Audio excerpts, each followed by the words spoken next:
आदाब, नमस्कार, good morning. कैसे हो आप सब? उम्मीद है अच्छे होंगे। आज की कहानी अमेरिका की है। अमेरिका का शहर न्यूयॉर्क। आइए शुरू करते हैं। कहानी अमेरिका के न्यूयॉर्क की है और अमेरिका में उस दौरान 1920 में शराब पर बैन लगा देती है सरकार। उनके अपने कुछ कारण होंगे बैन लगाने के।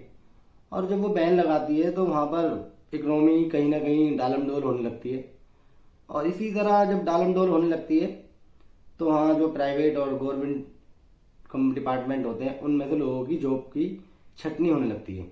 काफ़ी सारे लोग जॉबलेस हो जाते हैं, उनको निकाला जाता है। और उसी में एक शख्स होता है जो फायर ब्रिगेड डिपार्टमेंट में काम करता है। उसका नाम होता है माइक मिलोय। और माइक मिलोय इसी वजह से बहुत टेंशन में आ जाता है कि उसे जॉब पे से निकाल दिया। और उसी दौरान 1932 आ जाता है, 1932। सरकार शराब पर बैन हटा लेती है और माइक मिलोय उसी दौरान शराब का आदी हो चुका होता है। क्यों उसकी जॉब चली जाती है? वो इस वजह से काफ़ी शराब पीने लगता है। और वो रेगुलर एक बार में जाता है और उस बार में जब रेगुलर वो जाता है शराब पीने के लिए और वहाँ देर रात तक शराब पीता है। और उसका जो ओनर होता है उसका नाम होता है टोनी। टोनी के 4 भाई और होते हैं और वो अपने भाई के साथ मिलकर उस बार को मैनेज करते हैं, उस बार का काम देखते हैं। तो ये टोनी और उसके चारों भाई पहले एक काम कर चुके थे। वो काम उनका ये था कि उन्होंने एक महिला का इंश्योरेंस कराया था $2500 का। और $2500 का इंश्योरेंस कराने के बाद उस लेडीज को शराब में केमिकल वगैरह, पॉइजन वगैरह मिला के देते थे और उसकी मौत हो गई। और उसके बाद जो उसके $2500 आए, नॉमिनी वो खुद बनते थे। उसके जो $2500 आए उन्होंने वो आपस में बांट दिए और इंश्योरेंस डिपार्टमेंट और पुलिस डिपार्टमेंट भी उनसे मिला हुआ था। कुछ पैसे उन्होंने उनको भी दे दिए। और उसके बाद उनसे एक इतनी बड़ी रकम आई और आने के बाद उन्होंने उसके साथ मौज मस्ती करी। और उसके बाद सरकार ने 1920 में शराब पर बैन लगा दिया था और 1932 में शराब पर से बैन हटा लिया था। और माइक मिलोय भी शराब का आदी हो चुका था और उनके बार में जाता था। तो उन्होंने सोचा क्यों ना एक और इंश्योरेंस ऐसा ही कराया जाए। जब पहले किसी को पता नहीं चली तो अब भी किसी को पता नहीं चलेगी। क्यों, इंश्योरेंस डिपार्टमेंट भी हमसे मिला हुआ है और पुलिस के कुछ लोग भी हमसे मिले हुए हैं, क्यों ना ऐसे ही कुछ किया जाए। तो ऐसे ही इंश्योरेंस कंपनी से मिलकर $3500 का इंश्योरेंस और कराते हैं। और उसमें जो इंश्योरेंस कराते हैं वो जो उसमें निक नेम रखते हैं वो रखते हैं मिलोय। ऐसे ही रखते हैं, कुछ सोचा नहीं था उन्होंने, इत्तेफाक से मिलोय नाम से एक $3500 का इंश्योरेंस करा लेते हैं। अब वो एक ऐसे शख्स की तलाश में होते हैं जिसको वो मारकर $3500 इंश्योरेंस कंपनी से हासिल कर सकें। और इसी दौरान जब वो देखते हैं कि ये एक बंदा हमारे बाहर में आता है और देर रात तक पीता है, उसके बाद वो अकेला ही जाता है और कभी किसी के साथ आया भी नहीं, क्यों ना इसके बारे में पता किया जाए। तो वो जब माइक मिलोय का पीछा करते हैं और जब उसके बारे में इंक्वायरी करते हैं तो पता लगता है कि वो होमलेस है और एक फायर ब्रिगेड कंपनी में जॉब करता था और वहां से भी उसे निकाल दिया है। तो क्यों ना इसका ही शिकार किया जाए। उसके बाद माइक मिलोय तो उनके यहाँ रेगुलर आता ही था। तो उनमें से एक भाई उससे दोस्ती करता है और दोस्ती वो इतनी करता है कि वो आपस में बैठ के भी शराब पीने लगते हैं। और शराब पीते पीते एक दिन टोनी बोलता है उससे, माइक मिलोय से, कि अब आप हमारे दोस्त हो गए हो, अब इस बार के अंदर जो भी आप शराब पियोगे वो आप तुम्हारे लिए फ्री है।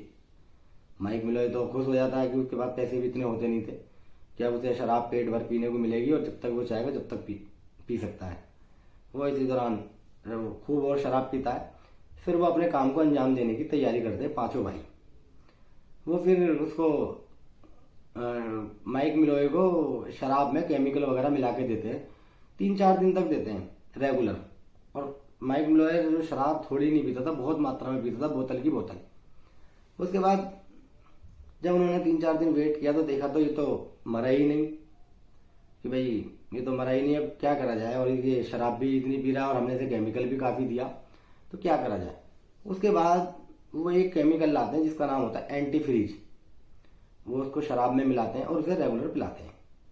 2-3 दिन तक पिलाते हैं, उसका वेट करते हैं कि अब मर जाएगा, मगर वो मरता नहीं। अगले दिन फिर बाहर में आ जाता है। ये भाई परेशान हो जाते हैं, काफ़ी टेंशन में हो जाते हैं कि भाई इसे इतनी शराब पिला दी, शराब में केमिकल भी मिला दिया और एंटी फ्रीज नाम का केमिकल भी मिला के पिला दिया, मगर ये बंदा मरा नहीं। उसके बाद एक भाई उन्हें राय देता है कि भाई एक काम और करते हैं, इन्हें क्यों ना इसे मिथनॉल मिला के पिलाए शराब में। उसके बाद जब एक दिन अगले दिन फिर वो माइक मिलोय वापस आता है बार में, तो ये उसे मिथनॉल पिलाते हैं अधिक मात्रा में मिला के शराब में। मगर ये उसके बाद 2-3 दिन वेट करते हैं और सोचते हैं कि अब की बार तो फाइनल मर ही जाएगा, मगर ये मरता नहीं। अब ये भाई आपस में इतने टेंशन में हो जाते हैं कि एक आदमी को हमने इतनी शराब पिला दी, उसके अंदर केमिकल पॉइजन सब मिला दिया और ये बंदा मर नहीं रहा, क्या करा जाए। तो उसके बाद वो एक तारकोलिन केमिकल आता है जो घरों के अंदर दीवार उसमें पेंट करने में पेंट में डाला जाता है, उसको उसकी शराब में मिलाते हैं। मगर जब उसको उसमें मिलाते हैं तो वो 2-3 दिन तक वेट करते हैं और फिर वही कंफर्म हो जाता है कि अब ये शराब पिएगा 2-3 दिन तक, मगर ये अब आएगा नहीं एक दिन। और जब देखते हैं कि वो तो डेली आता है, वो डेली उसे तारकोलिन मिला के पिलाते हैं और वो जाता है और फिर अगले दिन फिर आ जाता है, वो तो मरता नहीं। तो ये आपस में भाइयों में लड़ाई होने लगती है कि भाई एक भाई कहता है कि ये तुम्हारा पिलान था, एक भाई कहता है कि तुम्हारा पिलान था, और आपस में लड़ाई होने लगती है। उसके बाद ये आपस में फैसला करते हैं कि भाई हम $3500 तो लेने हैं, क्यों ना उसे एक बार आने दो, फिर उसके बारे में जब कुछ बात करते हैं, कुछ देखते हैं। जब एक फिर अगले दिन जब माइक मिलोय एक बार फिर बार में आता है, तो ये उसको शराब तो वो डेली पीता ही था, वो डेली देर रात तक शराब पीता है। और शराब पीने के बाद जब वो निकलने की कोशिश करता है, उस पर चला तो जाता नहीं था, वो जैसे भी लड़खड़ाता हुआ अपने जहाँ भी फुटपाथ पे रोड पे जहाँ भी उसे मौका लगता वो वहाँ सो जाता था। ये भाई उस दिन जब शराब पी के वो निकलता है तो अपनी गाड़ी में डालते हैं, और न्यूयॉर्क में उस टाइम पर -26 डिग्री टेम्परेचर था। ये उसको वहाँ ले जाते हैं और रोड पर डाल देते हैं और कपड़े सारे बदन के कपड़े उतार देते हैं, और उतारने के बाद इसके ऊपर ठंडा पानी भी डालते हैं और वहाँ से डाल के ये इसको रोड पे ऐसे ही छोड़ के आ जाते हैं। -26 डिग्री टेम्परेचर बहुत होता है, और ये सोचते हैं कि पक्का अब तो मर जाएगा। उसके बाद माइक मिलोय इनके उसमें बार में 3-4 दिन तक रेगुलर आता नहीं है। ये सोचते हैं कि अब की बार तो मर गया। ये फिर 1-2 दिन का वेट करते हैं और उस जगह पे जाते हैं जहाँ पर ये रोड पर उसे डाल के आते हैं, वहाँ उसे देखते हैं, वहाँ कोई नहीं होता। वहाँ 1-2 लोगों से पूछताछ भी करते हैं, वहाँ भी नहीं मिलता। और जहाँ अक्सर के माइक मिलोय फुटपाथ पे या स्टैंड वगैरह पे सोता था, ये वहाँ भी चेक करते हैं, इन्हें माइक मिलोय कहीं नहीं मिलता। ये खुश होते हैं कि भाई अब तो फाइनली मर गया। और उसके बाद ये अपने बार वापस आ जाते हैं। बार वापस आने के बाद फिर वो देखते हैं कि लगभग 3 से 4 दिन के बाद माइक मिलोय फिर एक बार में आ जाता है। ये देखते हैं और ये सन रह जाते हैं कि भाई ये इस बंदे को हमने एंटीफ्रीज भी दे दिया, तारकोलिन भी दे दिया, मेथनॉल भी दे दिया और केमिकल भी दे दिए, और अभी से -26 डिग्री टेम्परेचर में हम नंगा डालिया है, बिना कपड़ों के डालिया है, और पानी भी डाला, ये बंदा फिर भी नहीं मरा। अब इसके बाद क्या करा जाए और जिससे हमें ये मर भी जाए, हमें $3500 हासिल हो जाए। ये बहुत परेशान होते हैं। बहुत परेशान होने के बाद फिर इन्हें ये आपस में मशवरा करते हैं, आपस में बात करते हैं, और बात करने के बाद कहते हैं कि आज इसे हम खुद ही अपने हाथ से ख़त्म करेंगे, इसकी खुद ही इसकी गला दबा के या वैसे इसकी हत्या कर देंगे। जब माइक मिलोय फिर आता है बार के अंदर और शराब पीता है, और शराब पीने के बाद जब वो देर रात निकलने की कोशिश करता है, तो ये सारे भाई मिलके उसे लेते हैं और अपनी गाड़ी में डालते हैं, और अपने बार से ही करीब थोड़ी सी दूरी पर एक रोड होता है जो सुनसान रोड होता है, वहाँ ले जाके इसे खड़ा करते हैं। वो तो पहले से ही माइक मिलोय तो शराब पिए होता है, तो वो खड़ा नहीं हो पाता, तो वो गिर जाता है। फिर उसके बाद एक भाई अपनी गाड़ी लेता है और बहुत तेज स्पीड के साथ इसके ऊपर चढ़ा देता है, हिट करता है, और फिर ये अपने घर आ जाते हैं। घर आने के बाद ये वहाँ पार्टी करते हैं कि भाई $3500 आएंगे, अब तो अपनी आंखों से देखा हमने, खुद ही हिट किया है कि मर गया होगा। ये अपने माइक वहाँ आ जाते हैं, और उसके बाद माइक मिलोय भी काफ़ी दिन तक आता नहीं है, और ये खुश हो जाते हैं। उसी दौरान इन्हें याद आता है कि भाई इंश्योरेंस का कवर अगर हमें हासिल करना है, $3500 अगर हमें हासिल करने हैं, तो उसकी बॉडी तो हमें दिखानी पड़ेगी, भले ही हमारी कितनी भी डिपार्टमेंट में सेटिंग हो, मगर हमें दिखानी पड़ेगी। फिर ये उसकी बॉडी तलाश करते हैं। जब बॉडी तलाश करते हैं तो इसकी बॉडी नहीं मिलती, और ये म्यूनसिपालिटी के यहाँ भी जाते हैं ऑफिस में, और वहाँ भी पता करते हैं कि इस तरह के कोई बंदा आपको मिला है क्या। वहाँ भी नहीं मिलते। प्राइवेट गवर्नमेंट हॉस्पिटल में भी चेक करते हैं, वहाँ भी कुछ नहीं मिलता, पता चलता कि कोई बंदा मिला है। और फिर पुलिस डिपार्टमेंट में भी चेक करते हैं, पता लगता है कि ये कोई नहीं मिला। उसके बाद ये बड़े परेशान हो जाते हैं कि आखिर माइक मिलोय कहाँ गया। फिर देखते देखते लगभग 24-25 दिन हो जाते हैं, माइक मिलोय का कोई पता नहीं होता। पहले तो इन्हें ये परेशानी थी, ये टेंशन थी कि ये मर नहीं रहा, अब इन्हें टेंशन है बॉडी नहीं मिल रही, क्योंकि लाइफ इंश्योरेंस तो जब भी मिलेगा जब बॉडी होगी। उसके बाद जब 24-25 दिन गुजर जाते हैं तो ये भाई आपस अपने बार में बैठे हुए होते हैं और बाहर का दरवाज़ा खुलता है और एंट्री होती है माइक मिलोय की। ये सारे भाई अपना माथा पकड़ के बैठ जाते हैं और माइक मिलोय को देख के सन्न रह जाते हैं कि इस बंदे को इतने सारे जहर, इतने सारे केमिकल ठंडे पानी में डाल दिया, टेम्परेचर 26 में, और अब इसे गाड़ी से हिट भी कर दिया, ये फिर भी जिंदा है। और ये इतने टाइम से, हम इतने लंबे टाइम से फ्री की शराब पिला रहे हैं और पैसे भी खर्च हो रहे हैं, अब क्या करें। तो उनमें से एक भाई इतना गुस्से में हो जाता है कि वो माइक मिलोय को शराब देता है पीने को, और वो शराब पीता है, काफ़ी मात्रा में शराब पीता है। जब वो काफ़ी मात्रा में शराब पी लेता है तो माइक मिलोय को अपने साथ लेके अपने बार के ऊपर बने एक रूम में लेके जाते हैं। उस दिन तारीख होती है 22 फरवरी 1933, और वहाँ ले जाके अपने ऊपर बार के ऊपर जो उनका ऑफिस या रूम बना होता है, वहाँ एक सिलेंडर रखा हुआ होता है। उस सिलेंडर के अंदर एक गैस होती है जिस गैस का नाम होता है कार्बन मोनोऑक्साइड, और उस सिलेंडर के अंदर एक पाइप लगा हुआ होता है। उस पाइप को लेके ये मिलोय के मुंह में दे देते हैं, और जब मुंह में दे देते हैं और जब तक वो सिलेंडर को ऑन कर देते हैं, और सिलेंडर को जब तक ऑफ नहीं करते हैं जब तक इन चारों पांचों भाइयों को ये कंफर्म ना हो जाए कि माइक मिलोय की मौत हो गई। जब ये पूरी तरीके से चेक करते हैं कि माइक मिलोय की मौत हो गई या नहीं, तो इन्हें तसल्ली हो जाती है कि हाँ माइक मिलोय मर गया। उसके बाद ये देर रात उसकी बॉडी को अपने गाड़ी में डालते हैं और थोड़ी दूरी पर जाने के बाद ये फुटपाथ पर डाल देते हैं। फुटपाथ पर डालने के बाद अगले दिन सुबह में इनकी अपनी सेटिंग होती है पुलिस डिपार्टमेंट में। ये पुलिस में बताते हैं कि वो ऐसे बंदा मर चुका है।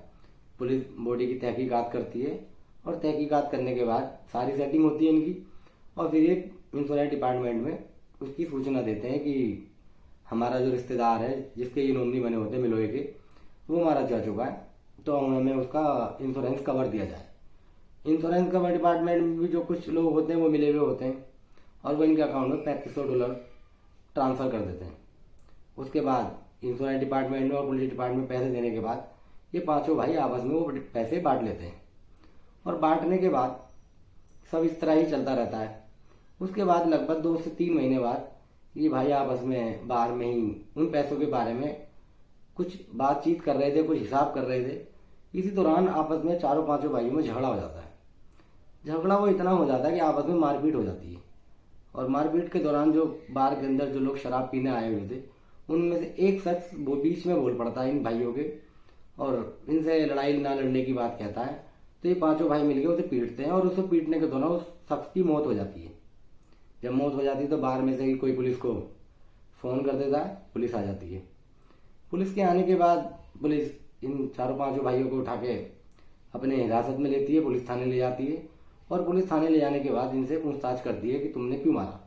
तो ये पांचों भाई उन्हें बताते हैं कि वो हमारे से लड़ रहा था या हमारी शराब के पैसे नहीं दे रहा था, इस वजह से हमने उसे मारा। उसके बाद पुलिस जांच करती है तो पुलिस को पता चलता है कि इनकी जो आपस में चारों पांचों भाई की लड़ाई हुई थी वो इसलिए हुई थी कि कोई इंश्योरेंस के पैसे की वजह से कोई इनकी आपस में लड़ाई हुई थी। तो पुलिस की जांच करती है तो पुलिस को पता चलता है कि इन्होंने एक शख्स का $3500 का इंश्योरेंस करवाया था, और उस इंश्योरेंस की वजह से इनकी लड़ाई हुई थी आपस में।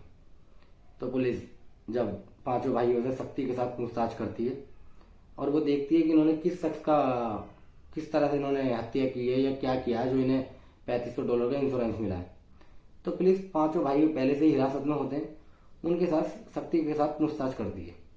जब पूछताछ करती है तो उनमें से एक भाई सरकारी गवाह बनने के लिए तैयार हो जाता है, और जब सरकारी गवाह बनने के लिए तैयार हो जाता है तो वो पुलिस को बताता है कि मेरे साथ कुछ सजा में नरमी बरतना आप, मैं सरकारी गवाह बनने को तैयार हूँ, मैं सारी बात आपको बताऊंगा। तो पुलिस उससे राजी हो जाती है। उसके बाद वो बताता है कि हमने 1920 के अंदर एक महिला का इंश्योरेंस कराया था $2500 का, और उसे शराब के अंदर केमिकल वगैरह मिला के दिए, उसका कोई नहीं था, वो होमलेस थी और हमारे बार में शराब पीने आया करती थी। हमने जब उसको मिला के दी तो वो मारी गई, और उसके बाद हमें $2500 का इंश्योरेंस मिल गया।